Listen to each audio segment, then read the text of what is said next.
সঞ্জয়ের নামে ৭২ কোটি রেখে গেলেন এক নারী ভক্ত। মাত্র ১৪ দিন আগে মারা গেছেন এক নারী, কিন্তু তার রেখে যাওয়া ৭২ কোটি টাকার সম্পত্তির উত্তরাধিকারী কে জানেন? বলিউডের সঞ্জু বাবা। কিন্তু কেন? বলিউড মানেই চমক, আর সঞ্জয় দত্ত মানেই বিতর্ক ও বিস্ময়ের গল্প। বহু হিট সিনেমার নায়ক তিনি, কিন্তু এবার তার জীবনে ঘটল এমন এক ঘটনা যা সিনেমার গল্পকেও হার মানাবে। ২০১৮ সালের কথা। একদিন হঠাৎ থানার ফোন সঞ্জয় দত্তের কাছে।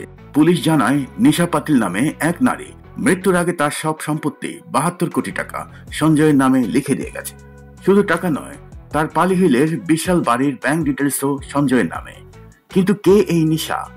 কেন তিনি নিজের সর্বস্ব দান করলেন সঞ্জয় দত্তকে? সঞ্জয় কি তাকে চিনতেন? এই খবর শুনে স্তম্ভিত সঞ্জয়। তিনি স্পষ্ট জানিয়ে দিলেন, আমি নিশাকে চিনি না, সম্পত্তির ১ টাকাও আমি নেব না।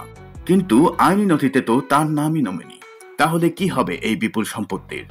নিউজ ডেস্ক, দৈনিক আওয়ার বাংলাদেশ।